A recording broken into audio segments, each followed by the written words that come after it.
There's a certain state of mind, and I trust many of you have experienced it along your journey. Certainly, I talk about it a lot, and I discussed it in detail on the conversation we had about Mihaly Csikszentmihalyi's book called Flow. The idea behind it is there's a peak state of being.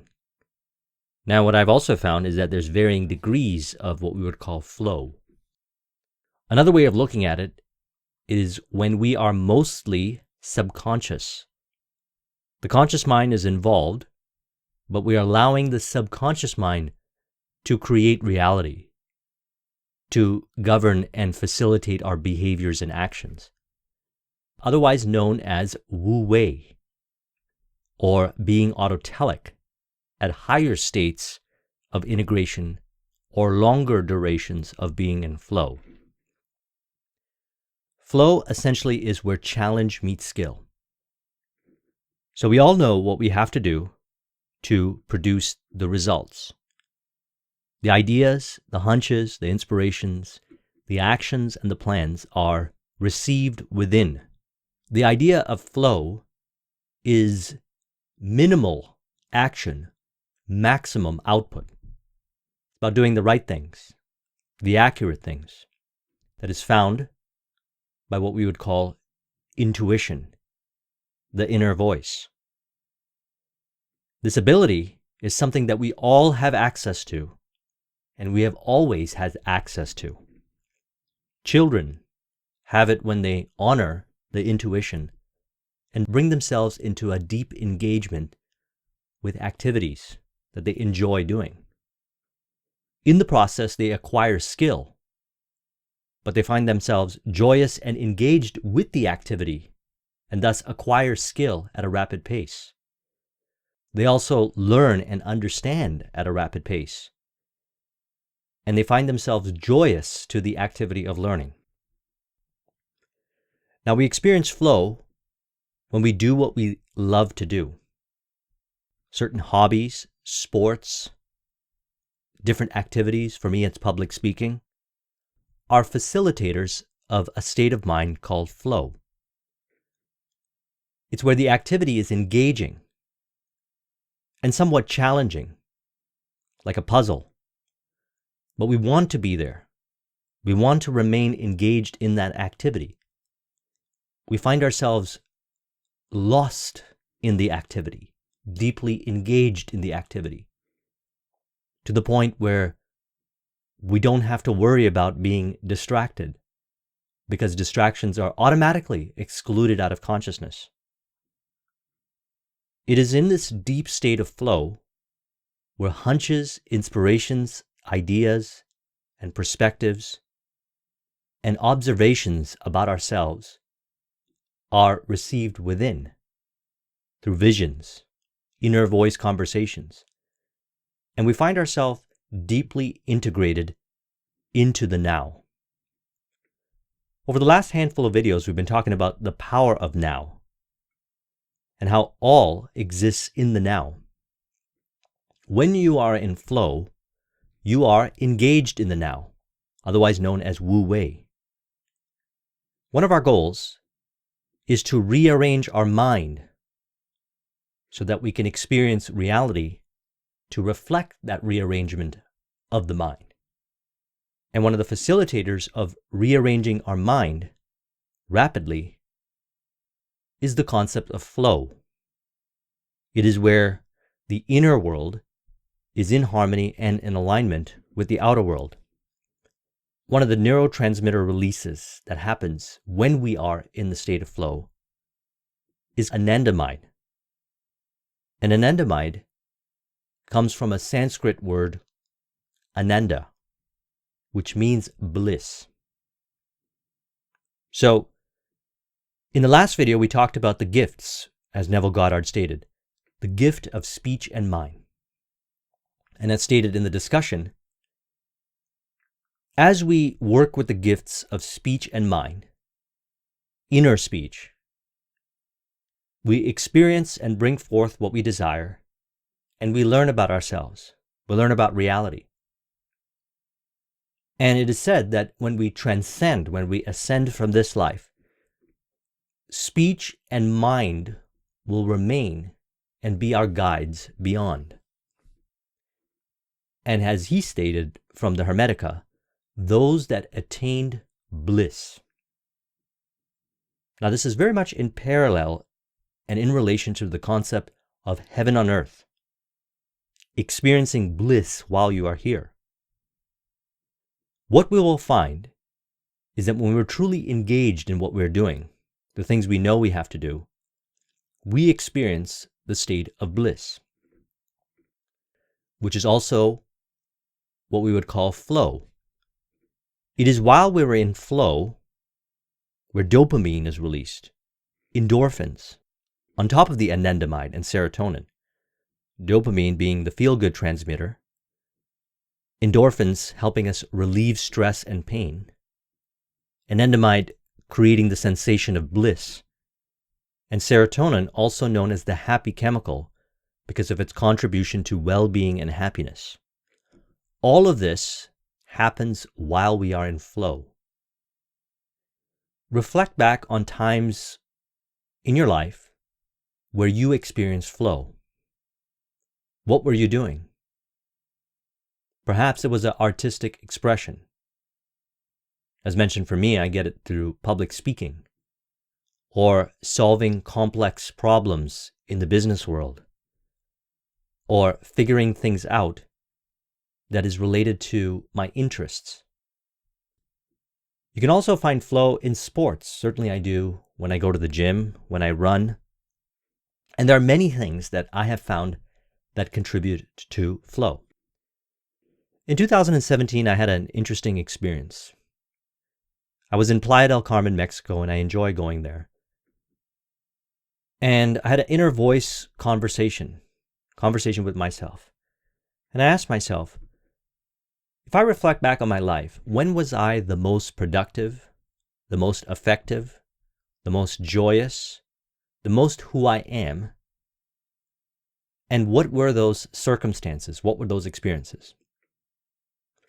And universally, there was one commonality. It was when I was in flow, when I was experiencing flow. It was in that moment when I had quite a deep realization which shaped the years to come and continues to shape me. I asked myself, what if I made a commitment to being in flow and maintaining flow as much as I can throughout my days, knowing that there's different levels of flow. There's peak flow and a certain baseline of flow. But you know when you're in flow because you are mostly subconscious. You're not overthinking. A handful of videos ago, we talked about the difference between the mental chatter and the true inner voice. Well, while you're in flow, you notice more of the true inner voice. Now, I'll speak from experience on this because when I made that commitment to myself, I went on a journey. I went on a journey to discover the different things that would bring me into flow. And what would happen if I maintained flow? Now, as a result of maintaining flow to a high degree, and as the years went by, experiencing more and deeper levels of flow each day, I realized the power of what we talk about, speech and mind. And from this, which is aside from the conversation we're talking about here, which is how to find flow and dwell in the state of flow, I developed a higher degree of relationship with what I would call the inner voice, the true inner voice. And I realized that this true inner voice, and reflecting back on the conversation we had in the last video, really is a facilitator of bliss in this life. See, I believe in what we learned in the discussion when we talked about the concept of Ikigai. And I did a discussion on it. I put a link in the description. Doing what you love to do, what you are good at, what the world needs, and what you can get paid for. You could say that that's one of the core elements or facilitators of flow-based entrepreneurship. Those 4 areas. So I said, that's how I want to live. Because as a result of doing that, I can achieve what I want to achieve. I could be in service to others, and I could be in contribution to reality, the world. And I can find myself in flow. Because when I reflect back, everything that brought me into flow was either directly or indirectly related to those elements. So I went on a journey discovering what would bring me into flow, and I want to discuss it in this video, and how to remain in flow and how to interpret the day-to-day. So you got 24 hours a day, 7 days a week, and you have the ability to choose flow more so each day in all the things that you can do. And there have been circumstances where people were able to find flow in even the most challenging of circumstances. And the ability to do that is found through identifying and practicing and making it a priority to experience more flow each day. You're going to do what you need to do anyways each day. So you might as well find more flow so you can experience a greater degree of harmony between the conscious and subconscious, as well as facilitate all the benefits that you will get from being in flow. Now, one of the primary concepts we talk about in relation to speech and mind is the rearrangement of our mind. When we rearrange our mind to experience flow as often as possible, life becomes more joyous, enjoyable, and purposeful. I'll know so because I feel more purposeful, joyous, and I find life to be more enjoyable, more so than ever before, ever since I made that commitment. I also found the acceleration of results, goals, desires, and achievements to higher degrees, faster and easier as a result of finding and maintaining flow. I also found greater ability to work with speech and mind, because it was through that journey where I really discovered deeper levels of understanding of the power of the two gifts of speech and mind. One of the things we have to remember is the mental chatter that we have is an indicator that we are out of flow. And when we identify with the mental chatter, which is doubt-based, watch the video I did discerning the mental chatter versus the true inner voice. I'll put a link in the description.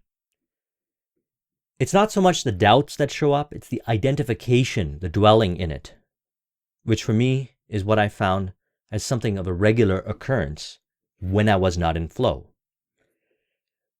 As I maintained flow, found more flow in the things that I do each day, and continue to honor and live in flow, I find myself automatically identifying with the true inner voice. Thus, I became more intuitive, more joyous, and produce more results faster in the various important areas of my life. Now, maybe about 6 or 7, I can't remember, videos ago, I talked about a concept called autotelic, which is a deep level of flow. This is also known as Wu Wei, which is one of the important concepts of Taoism.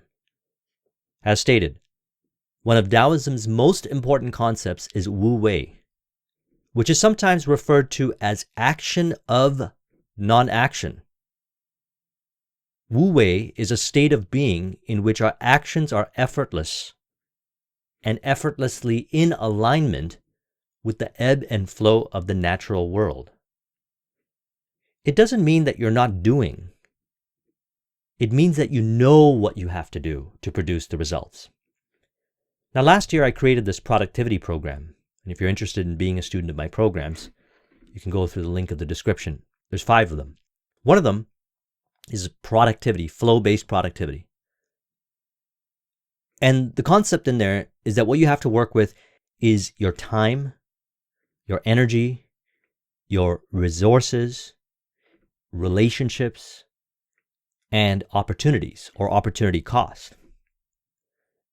And there are no limits to the kind of yield we can get out of these variables when worked with in a flow-based, efficient way. Rather than overthinking how to do it, what I found is that the ability to do it and how to do it is revealed within through experience while you're in flow. If we consume too much information in regards to those elements, we may find ourselves overly identified with the information and getting stuck in our head. Therefore, it's important to get into flow, and once you're in the flow, you will identify what information is relevant and how to work with that information in a way that's right for you to produce results. Now, one of the common themes that I talk about in my videos is that what you desire desires you. That which you desire to create, and I speak to the space of entrepreneurship. A goal, a vision is meant for you. You know it. You know it, and I'm not in a position to question it, nor do I want to. I trust you that you know what you want. Now, based on that, if you go and build a business, there's certain things you got to do.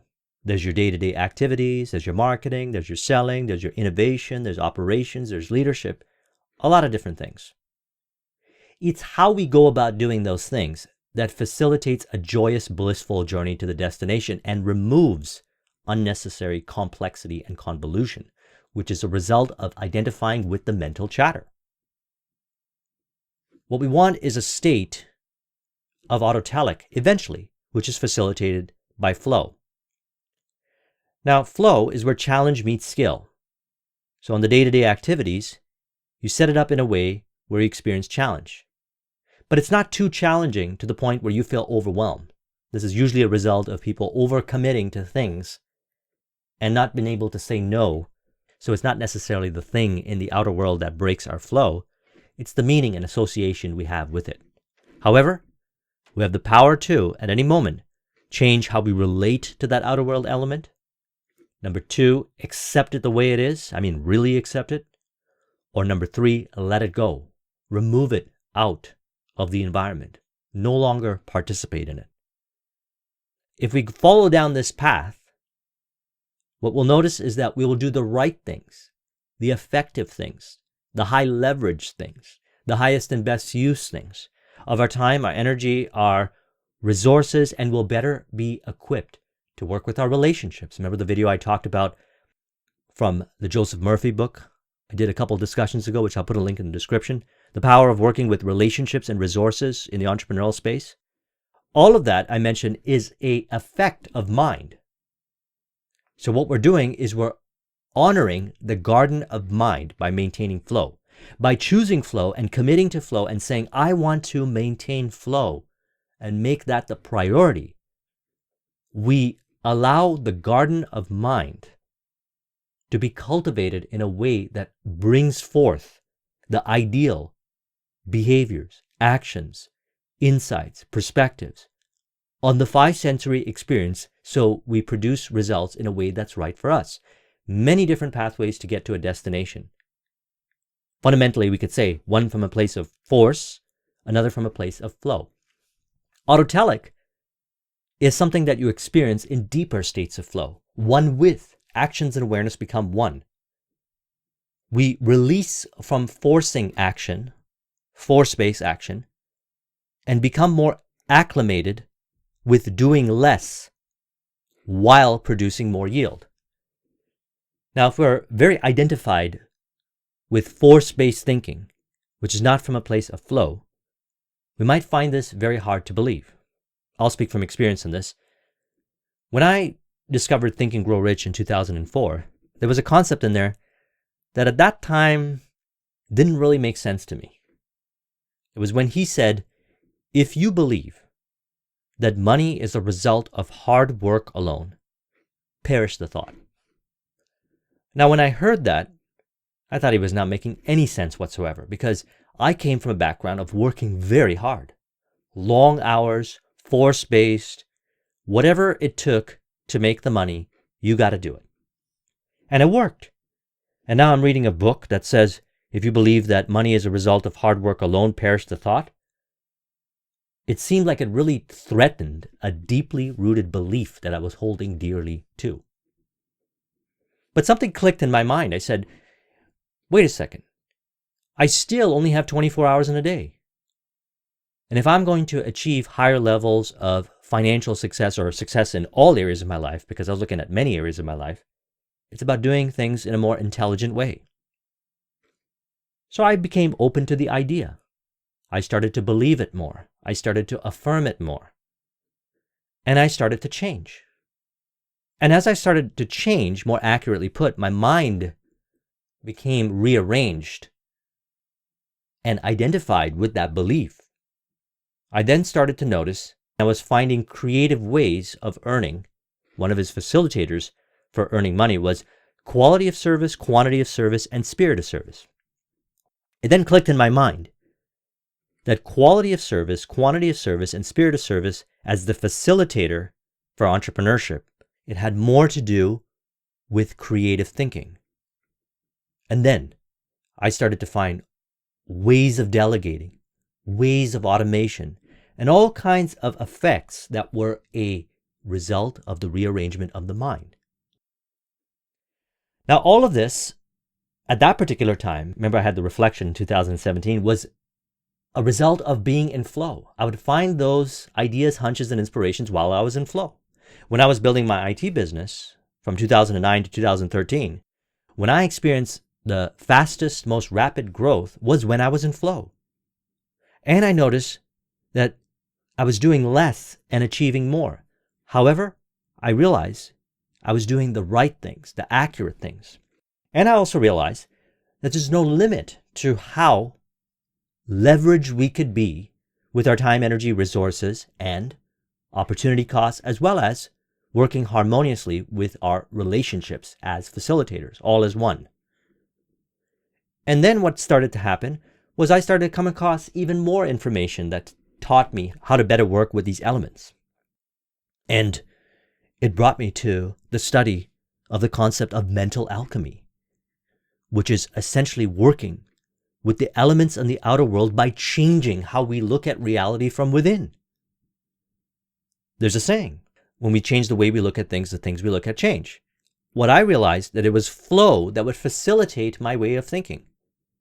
You could say it's an automatic way of rearranging the mind just by honoring and being in flow. And then you got dopamine and endorphins and anandamide and serotonin physiologically facilitating this state of mind. That's a powerful combo. So again, we release from forcing action and become more acclimated with doing less, highest and best use, while producing more yield.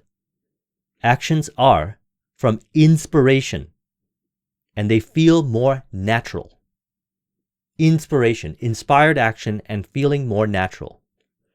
So there's 8 elements that were discussed in the book Flow by Mihai Csikszentmihalyi. And when these criteria are kept into consideration, we experience flow. So we want to keep these into consideration. Number 1, there's clear goals at an abstract and granular level. So here's how to integrate this. You have a goal, a vision, the success that you want to see brought forth. And then there are sub-goals, projects, tasks that you know you have to do that are facilitators that will bring forth that result. You know what they are. What I do to facilitate flow is break my day up into 3 parts: the morning routine, the work day, and the end of the day. And during the end of the day, I dedicate time for rejuvenation, doing what I want to do, having fun, and reflection. I call this cause and effect reflecting. And although I cause and effect reflect, and you can cause and effect reflect based on what's being discussed in this video to integrate and bring yourself to higher degrees of flow, all throughout the day, I reflect all throughout the day. I reflect probably the most at the end of the day, which is also recommended by Neville, which can be integrated in our revision, as in rewriting the day in our imagination through our inner voice conversation to facilitate the ideal so that we can rearrange the mind yet again and experience reality from that particular rearrangement the next day. Now for me, as I went on this journey to identify all the things that would bring me into flow and commit to staying in flow and maintaining flow, I found it was very important to stick with a morning routine. And my morning routine is as follows. I wake up, I read my affirmations, I go to the bathroom, I have 2 glasses of water, maybe some coffee, and then I go to the gym. I work out, I come back home, and sometimes I stop, depending on where I'm living at the time, at a park in the car and do a 20-minute meditation, or I'll come home and do the 20-minute meditation, have a nice healthy breakfast, take a shower, and maybe take a 10 or 15-minute break, and that's it. While I'm doing that morning routine, some of you might know, I post on Instagram in the morning. And if you want to find me on Instagram, the link is also in the description. These quotes that I post on there are inspired from within through my inner voice conversations, usually while I'm working out, which is happening through the morning routine. Now, how does this relate to flow? Well, what I find is that as soon as I wake up, I'm not necessarily in flow. As soon as I read my affirmations, I start to feel more flow.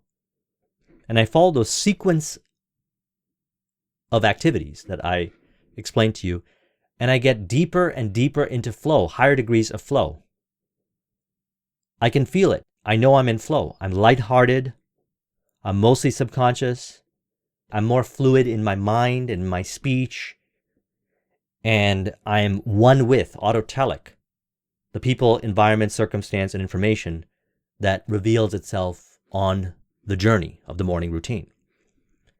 So when I start my workday, I am in flow. Now there's a lot of details which I talk about in my productivity program, how I do my workday, but however, reflect upon this. Although I have found best practices, what works for you? Perhaps you want to block off time, maybe you want to do certain tasks at certain times in the day. The idea is to reflect upon the different experiences that you have each day in your workday and adjust it. And it could be doing some things in a more optimal way, in a different environment, adjusting your environment. It could mean that some of the tasks need to be automated or delegated, or different ways of optimizing in a way that facilitates flow. I make that a priority. And then I found the ideal workday process and way about going my workday that works for me, so I can maintain flow all throughout the day in all the activities that I do in my workday. And at the end of the day, I go for a 30-minute run. As soon as I'm done my workday, I go for a 30-minute run. Usually at that time, I'm listening to James Allen, As a Man Thinketh, while I'm running. And I have dinner. I do whatever I feel like doing at the end of the day, rejuvenating. And I'm also reflecting at the end of the day, figuring out how I could do all the things that I could do even better to bring forth even more flow. Again, the objective is flow. I'm making that a priority. Now, when we reflect upon the Robert Dilts model, we recognize that we have our vision. That flow is a facilitator of aligning with the true identity. Otherwise, I refer to this as the true self. By honoring our flow, maintaining our flow, the identity changes to rearrange to reflect the vision, accurate identity in reflection with the vision. We'll also notice that cause and effect reflection of how we go about doing the things we have to do each day reveals our values and beliefs, either empowering or disempowering. And if disempowering, we'll find ourselves not experiencing the degree of flow that we like. For example, if we have a belief that we're unable to create our success from a place of flow, then we're going to create our experience on the journey to reflect that belief and have little or no flow. If we change our beliefs using the power of affirmations, for example, you could say, more and more so each day, I realize that I choose to be in flow because it is who I am. I am a person of flow. Flow has always been where my true self shines, and I choose to shine my true self by ensuring with people, environment, circumstance, and information, I am prioritizing everything from a perspective of flow. Now, flow also is found in certain capabilities, as mentioned with the Ikigai, doing what you love to do. The certain things that I do are all the things that I love to do. Over the journey of choosing flow, I realized that I was doing so many different things in all the different business activities that I do. And I made a commitment that I'm not going to do the things that I don't love to do. And I stopped doing them. I changed the business model around. I delegated more often. I automated, and I ensure that I'm doing the things that cultivate the capabilities, the skills that I want to cultivate, because that's the areas that I can perform in, that I will be challenged in, and I will also rise up to higher levels of skills, thus facilitating more flow. Now, the same is to be said about behaviors, the way you go about doing things. And we could do a whole discussion on behaviors alone, because there's many behaviors that an entrepreneur will find on the journey that will result in less flow or no flow. And there are many behaviors the entrepreneur will find on the journey that will have higher degrees of flow or more flow. We have to find that within and make the adjustments accordingly. The same is to be said about the environment. What are the environments? Our office, our workspace, those that we work with, anything in the five sensory space is considered the environment, outer world. We want the environment to be supportive and in contribution to facilitating higher degrees of flow, and make the adjustments accordingly. So when it comes to goals, we have a vision, and we have projects, and we have tasks, and we have key performance indicators. We want to integrate these elements so that we can have immediate reporting and feedback, so we know where we're going. Now, when it comes to key performance indicators, reflect upon video games. Many of those who play video games, including myself back in the days, would find deep states of flow while playing the video games. One of the facilitators of that flow was the score. Our goal is to get to a certain level of score, or to unlock certain items, or whatever the objectives are of the game. That was the challenge. And we stayed committed to the challenge and rise up to higher skill in the video game, and thus get rewarded with that particular reward or the high score or whatever it is. There was immediate reporting and feedback. Now we can facilitate this through our flow-based activities. For example, when I'm doing consulting, my reporting is how a person responds to my communication. My goal is to contribute to the facilitation of the results that they want.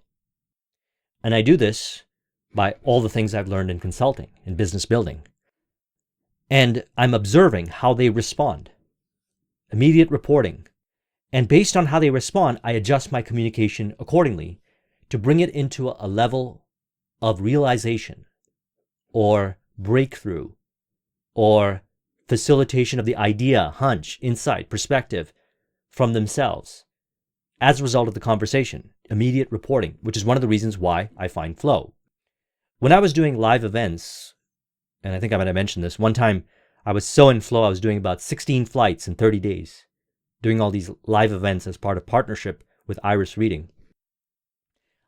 I maintained a high degree of flow at the events, real time, by the immediate reporting of feedback of the body language and the engagement of the audience. So reflect upon this. The screen of space, or the five sensory experience, reflects the speech and image of our mind. And I was motivated by the idea of changing my inner conversations and observing the reflection in the audience. So for example, if I interpreted something from the audience in a way that disempowered me, I would change how I look at it real time, and they would change. I talked about this in the last video, and I'm going to do more discussions on this. Changing ourselves and observing how others change as a result of the inner conversations we have within ourselves. Now, this is facilitating my flow. So as I'm talking about this, I'm sharing my experiences with you. You got to reflect upon your own goals, whatever it may be. Entrepreneurship goals, relationship goals. There are different ways of finding flow. I even find flow when I'm doing the dishes. Preferably, I like to use a dishwasher, but sometimes no need for me to run the dishwasher when there's only maybe a handful of dishes. But I personally don't stand there and complain about it, that I got to do the dishes. It's not highest and best use of my time. I'd rather be doing something else that is moving the business forward. I see it as an opportunity. If I can find flow in that, then I can find flow in other things that may show up on the journey, the things that I got to do to maintain that state of mind. So when I maintain that state of mind, hunches and inspirations show up. So for example, I've had many occurrences when I found flow doing dishes that hunches and inspirations showed up that helped me solve certain problems that I was having. That was found when I was in flow. That's why it's so important to be in flow, to make that commitment. Because what we're really doing is maintaining a state of mind that facilitates the hunches, the inspiration, the ideas, the creativity. And we could do it anywhere. So as I'm reflecting upon this, figure out how you can create immediate reporting, qualitative measures or quantitative measures. Quantitative being numbers, and qualitative could be how you feel doing what you're doing. As long as you know that you're feeling good in what you're doing, that could be an immediate reporting. After a while, you'll be able to tune yourself. You'll be able to adjust yourself into flow. You'll know when you're getting out of flow, when you're building flow based on what you're doing. Number 3, there's a harmony between challenges and skill. This is an important element. If something is too challenging, or we have an inner conversation about whatever it is that we're doing, that it's too challenging, we might find ourselves disconnected and not present to the now, and not valuing it. And thus, we don't see the ability to rise up with the skill to turn that obstacle into an opportunity, to overcome whatever it is. And the more we practice it, the better we are able to find ways of looking at the circumstance in a way that stimulates skill from within, be it an action-based skill, a behavioral skill, or an inner conversation, inner dialogue-based skill about the challenge. For example, let's say you're having a conversation with a friend, and it turns out to be a challenging conversation, and you find yourself being frustrated by what they're talking about. Maybe they're talking about something that is breaking your flow, let's say. One of the inner conversations that you can have is what I'm going to do is I'm going to turn this around. I'm going to look at what they're saying from a different perspective to bring it into a mutual harmony. That is what I'm going to do. This is the kind of stuff that I do. And what I do is I found a way within of how to relate with them to bring it into a mutually beneficial conversation, or to relate that conversation in a way that is mutually beneficial. I might start to find parallels as to what they are talking about related to something else that I'm interested in. So that right there poses a challenge for me. It's a flow-based challenge. The ability to create harmony where otherwise I was feeling disharmony in a conversation with another person. Now, when we do this, when we harmonize our challenge and our skills, when something is just a bit more challenging, or we create the meaning within, or the inner conversation within, to see it as an opportunity, and thus rise up to a higher degree of skill and meet that challenge, a few things end up happening. Number 1, this brings us into the present now. All the power is in the now. One of the benefits of being in flow is the ability to bring yourself into the present now, where all the power is. Rather than interpreting the present from the past, we're interpreting accurately from the now. That's where the ideal hunches, inspirations, behaviors, and optimization show up to transcend time and space limitation, thus better yielding on our time, our energy, our resources, and better ability to work with the opportunity cost and a harmonious way of working with relationships, such as the example I just gave. From here, we notice the wins of the now. I call this diamonds externalized. Last few videos, and I did a discussion on it, I referenced the book Acres of Diamonds by Russell Conwell. The idea behind it is our mind is our acres of diamonds. And this outer world is a reflection, externalization of our mind. When we bring ourselves to the now, we see the diamonds or the opportunities externalized in front of us. That is all done when we're in flow, because we're not identified with the mental chatter. We also find creative ways to rise above the challenges, and you'll find them, unique creative ways that may have never been discovered before. Now, actions and awareness become one. So the idea is that we pick a goal, a desire. We commit to breaking up our day in the various things we do and commit to finding flow by creating projects, tasks, and finding flow in them.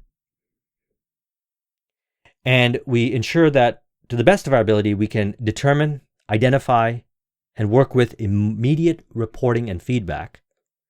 We harmonize the challenge, we recognize the challenge, we rise up to the challenge, you could say, and cultivate new skill, finding a nice ratio where something is just a bit more challenging than what we are experiencing, or could be a lot more if you have the ability to, your inner dialogue, find the flow by interpreting that challenge as exciting. You engage with it. Now, as you maintain consistency of engagement in that particular activity, and it could be in leadership areas, it could be in sales, it could be in prospecting, it could be building a website, it could be doing whatever sport, learning how to play a musical instrument. As you maintain that ratio of challenge and skill, what you'll notice is actions and awareness become one. This is the path. There is a path of less resistance that exists, which reveals itself via intuitive interpretation. So in other words, when the actions and awareness become one, we'll start to notice an automatic facilitation of optimal use of creative imagination and inner voice, intuitive interpretation of the five sensory experience. One where we're not thinking too much. This is happening automatically. You'll just be aware of it. You'll be one with it. As a result, distractions are also excluded out of consciousness. So 2 ways of excluding distractions. If you find yourself getting distracted, number 1 is you actually go and change the outer world so that you don't experience a distraction. I recommend doing that as well. Or you can maintain your flow and find yourself automatically engaging via the reticular activating system that automatically puts attention and awareness on where it needs to be. As a result, unnecessary conflict, complexity, and convolution, which arises from distraction, those are the effects of distraction, are excluded out of consciousness, which means it's a lot more efficient pathway to the destination. Thus, flow is a facilitator of faster progress. Also, fears, doubts, and indecision are excluded out of consciousness. So a couple ways of removing the identification with fears, doubts, and indecision. Number 1 is the subconscious, doing the subconscious work, and I recommend doing it. Number 2 is you could do it through maintaining your flow. It'll automatically go away. Because when we're in flow, we automatically let go of the excessive need of control, which actually results in us having more control. Wu Wei. Even the concept of Wu Wei is better understood when we're in flow. And you're going to value it even more. You're going to see the accelerated results based on Wu Wei. So fears, doubts, and indecision, which is something that we want to understand and release from, or change our interpretations to, via self-talk, revision, subconscious mind audio, and environment, can also be done through flow. And if you want to know about those 4 modalities I just mentioned, which are facilitators of subconscious reprogramming, I'll put a link in the description to that particular video that I did. Now here's something interesting that will also happen. Distortion of time. So we got success, the goal, the desire we want to see brought forth. And a lot of times you might assume that it has to do with time. When we maintain flow, and you'll see it from experience, you'll start to transcend time. You'll start to see it. All these things I'm talking about help transcend time. Creative ways, time is transcended. And a distortion of time. You're so engaged in what you're doing that a whole day will go by. You produced all these results. You may have made so much progress. You had so much fun. You were so joyous. And you did your workday. And you accomplished so much.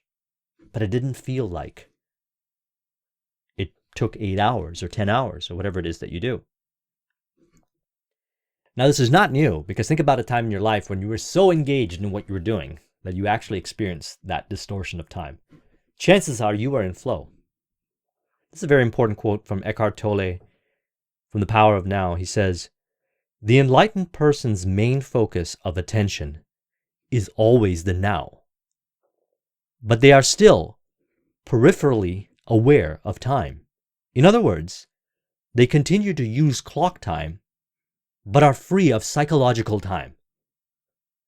When you are in flow, you free yourself of excessive identification with ideas and concepts that limit you, that is what he was referring to when he's saying psychological time. An agreement that we made in time that prevents us from transcending the time-based, self-imposed limitations of our past or from other ways of doing things. All of this is designed to help you realize that you can choose flow, and as a result of choosing flow and being in flow, not only experience the joy, the bliss, and all these things we're talking about, but also help accelerate the progress and thus the results that you have. I'll speak from experience on this. When I look back, and I mentioned earlier, and reflected, these were the facilitators, exactly what's being referred to right here. Now, there can be many nuances to what is being discussed, but this conversation, I trust, will stimulate you to find those nuances. And it's really individualized. What breaks your flow? Simple question. What brings you into flow? Honor what brings you into flow. Identify what breaks your flow. And with whatever breaks your flow, there's only 3 things that you can do. You can change how you relate to it via your inner conversation. You could accept it the way it is, and I mean really accept it the way it is via your inner conversation. Or you could let it go. And if flow is important to you, and as a result of our discussion here, we can see the benefits from it. And when you reflect back on your life, you can see the benefits from it. Then you make the commitment to work with whatever shows up from a place of understanding and respect to yourself and your dreams from a place of flow to facilitate more flow and thus also be the inspiration for others. Because what I've found in my relationships, in the teams that I was involved with, as a result of maintaining my flow, others around me externalized to also finding and maintaining their flow. And they were also finding more joy and happiness in their life, which is a huge benefit to the lives of others. And you also have the opportunity to create that with your team. And then finally, number 8, the activity and the person becomes autotelic. Wu Wei. So again, to bring it into summary, have a goal, a clear goal. Break it down into tasks and projects. Break down your day. Commit to being in flow. Identify how you can get immediate reporting and feedback on the various things. Doesn't have to necessarily mean all of them. Place yourself in situations that are flow-based, that cultivate higher degrees of skill, as well as identify within yourself how you could see the challenge from a certain perspective to facilitate more engagement with it. Maintain the consistency till you notice yourself experiencing the effects of flow, which is deep engagement in what you're doing. Notice how your actions and awareness become one. Insights and perspectives start to flow. A deeper level of joy and commitment is experienced. Notice how, automatically, distractions are excluded from consciousness. Fears, doubts, and indecisions are not even there, and as a result, there isn't that unnecessary complexity and convolution. You love what you do. You're so engaged in what you're doing that you notice this distortion of time. When you reflect back at the end of the day, when you reflect, you say, I've made progress. And as you repeat this each day, something happens within your mind. You become more flow-based. It's how you live, and autotelic, otherwise referred to as divine will. From that state, you find what you truly desire. You identify your true identity. You live your true self. You do the things that you love to do. And the concept like Ikigai, where it's do what you love to do, what the world needs, what you can get paid for, and what you're good at, becomes second nature. And you don't necessarily have to get paid for what you're doing. But regardless, you find your flow and dwell in that state of flow, thus experiencing a harmonious journey to the destination of what you desire to experience. If you want a copy of this mind map, the link is in the description. Thank you very much for watching. I'll talk to you soon. Take care.